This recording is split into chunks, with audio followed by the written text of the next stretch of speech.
J'allais venir là-dessus, Wow. Donc, je pense que Malakay Limalni à l'instant. Wow. Donc, la liste des joueurs sélectionnés par Aliou Cissé. Comme gardien, il y a Edouard Mendy, waaw Alfred Gomis, Seny Dieng. oui Ñu dem ci défenseurs yi. oui Kalidou Koulibaly, Abdou Diallo, Youssouf Sabaly, oui Fodé Ballo-Touré, oui Pape Abdou Cissé, oui Ismaël Jacobs, waaw Formose Mendy. oui Attaquant, Sadio Mané, oui Ismaïla Sarr, oui Boulaye Dia, oui Bamba Dieng, oui Famara Diédhiou, oui Nicolas Jackson oui ak Iliman Ndiaye. Elimane Ndiaye. Voilà, oui liste baa ngi noonu doyen.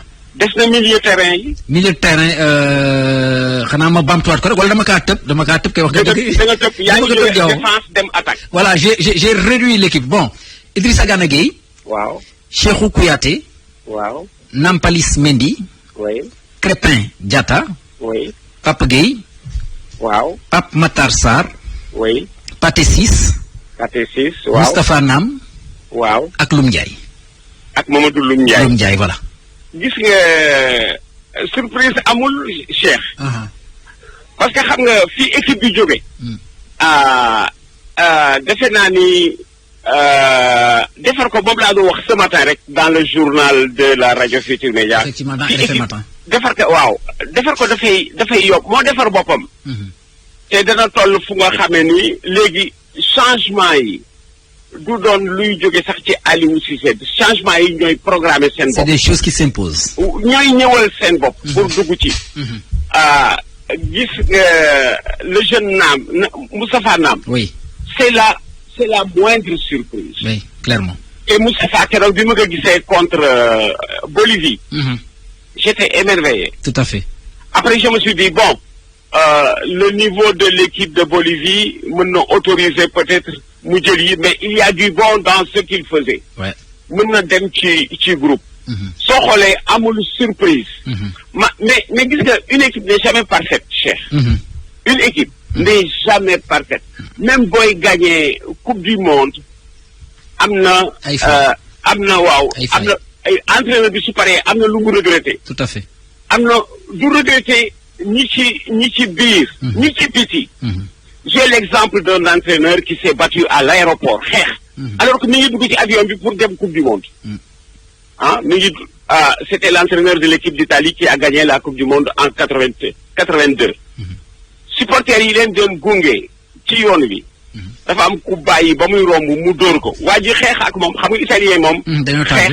xeex moom du koy yéex. mais waa ji dafa xeex ak supporter bi. simplement parce que son joueur n'était pas retenu. mais kooku moo dem gagné coupe du monde bi sans joueur bi tax supporter bi doon xeex. Ça donne un peu l'exemple de la France avec Aimé Jacquet qui avait décidé de ne pas mener Didier, comment ça s'appelle, plutôt Eric Cantona dans son effectif. Et finalement, il est devenu champion du monde. David Ginola ak Eric Cantona. Tout à fait. Mais il y a aussi que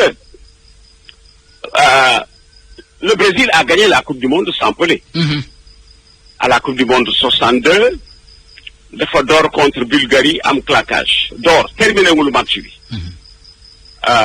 ci équipe bu Brésil bi ku tudd Amarildo ma nga ca woon te kenn xamu ko. bi mu génnee Brésilien yi dañu doon wax kii kan la. c'est celui-là aux côtés de Garrincha, de Zito et de l'autre milieu de terrain ñooy mujj gagné ji coupe du monde bi. c'est-à-dire joueur bu important dafa am. mais on peut toujours jouer à la place de Pelé, à la place de Maradona, à la place de Messi. Kon doyen bu ma la déggee daf mel ni da ngay junj le cas de Sadio Mané apparemment. gis nga waaw parce que la question m'a été posée. ni ma waaw bu Sadio Mané ñëwul lu ñuy def. ma ne ko am na yeneen i yoon. mais ba nga koy gis toll foofu mais foofu yàlla bu ñu fa toll. Amiin. yàlla bu ñu toll ci war a jouer sans Sadio. mais bu ñu fa tollee dana ñëw gis nga Cheikh. Oui. musuñu def dépendance au Sénégal. dépendance yaakaar ci joueur. dama lay dolli beneen anecdote. gis nga en 68. j'étais sûr que nous avions la meilleure équipe de football en Afrique. En 68, j'étais sûr. Nous n'avons pas gagné. Cette équipe du Sénégal de 68 devrait rappeler le Brésil de 82 qui est le meilleur Brésil de tous les temps et qui n'a pas gagné. Ouais. Alors, qu'est-ce qui se passe en 68? Nous avions le meilleur attaquant en Afrique. Salif Keita Domingo disait de Matar Niang, c'est le meilleur footballeur africain. Pendant que l'équipe était regroupement avec Matar Niang, qu'est-ce qui se passe? Matar fait ses bagages, va voir les entraîneurs, que sont Lamine Diack, que sont Mawade Wade et Jojo, pour leur dire Mangi Nibi, parce que mënuma dëkk regroupement. Waaw, mënuma dëkk regroupement, je suis mal à l'aise, je dors mal, certes, je suis avec des copains que j'adore bien, mais je dors mal, mënuma nelaw regroupement, bàyyi leen ma ñu ñibbi. Kooku dañ ko bàyyi mu ñibbi et on a joué sans lui. Dieu sait que nous l'avons oublié pendant que nous jouions. Parce que tolloon dañu fu nga xam ne duñu dépendance xamuñu ko. Bon, bi aussi yàlla bu ñu toll foofu ak Sadio Mané. Amiin. Man j'ai toujours bi ma xoolee image yi. Maak Yatma Diop on en a parlé encore hier. Tous les deux nous étions rassurés. Bi ma xoolee image yi Sadio Mané bi muy génne moo doxal boppam. Yéegul ci civière te dox bi juboon na. Bayern na ñoom seen bopp ci expertise bu njëkk bi dañ ni il va juste rater le match de demain. Ouais, contre chaque non-fil. Waaw, mais il va se retrouver opérationnel.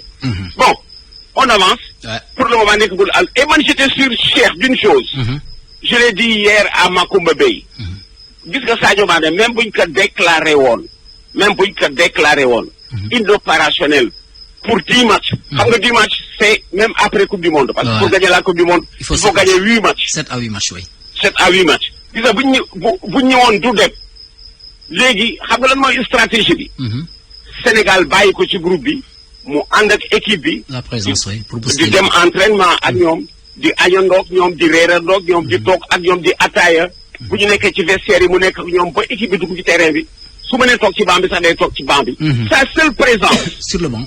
Day jouer loo. Dans l'équipe, oui, clairement. Day football loo. Sa seule présence. Voilà, mi ngi déjà kooku yoon la soo ko ñàkkee. À plus forte raison. Joueurs yi nga xam ni léegi dañoo bëgg naaw su fi Sadio nekkul. Gis naa ñoo xam ni su fa je connais quelques joueurs. Il se serait donné beneen parcelle de liberté.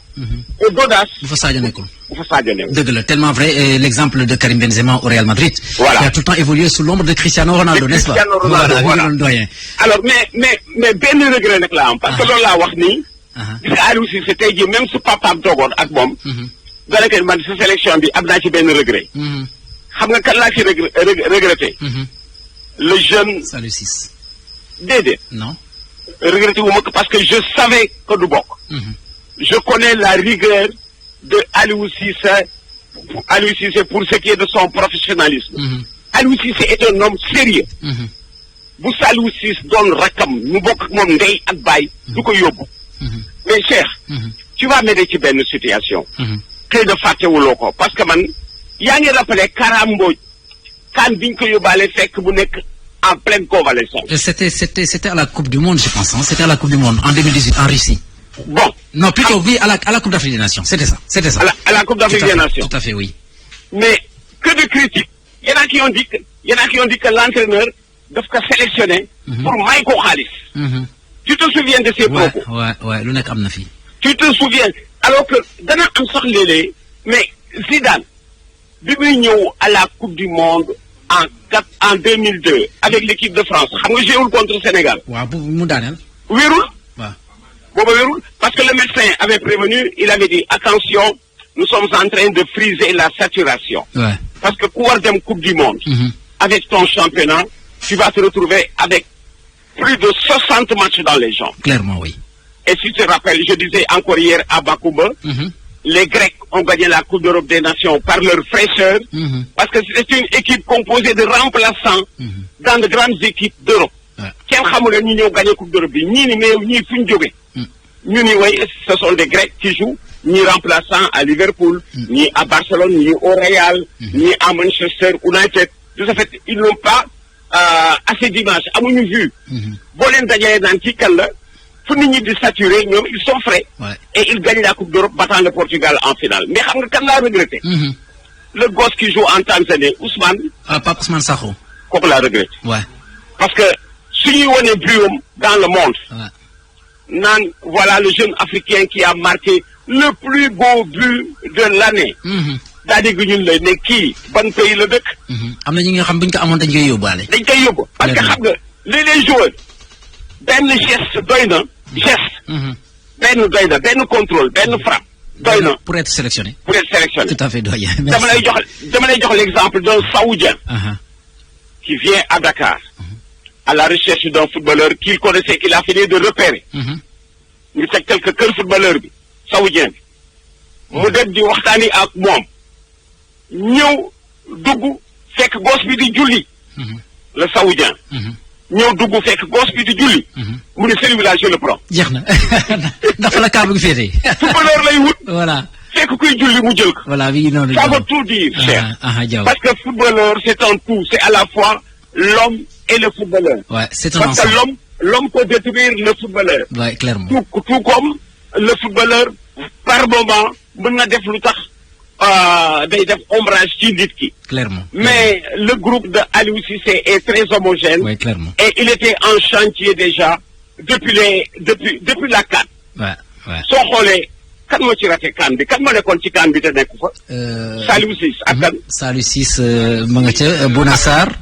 ubbilal Malick s'il te plaît voilà. Saliou Ciss blessé. alors ci attaque bi Saliou Ciss amul club Bouna Sarr blessé ku manqué. ci attaque bi Diao Baldé Keita moo dul dem. moom moo demoon parce qu'il est suspendu. il est suspendu Habib Diallo ak Mame Baba Thiam. ci milieu terrain bi benn mooy génn c'est Joseph Lopi. par contre ci défense bi c'est 4 Abdoulaye Seck Ibrahima Mbaye Saliou Ciss Bouna Sarr.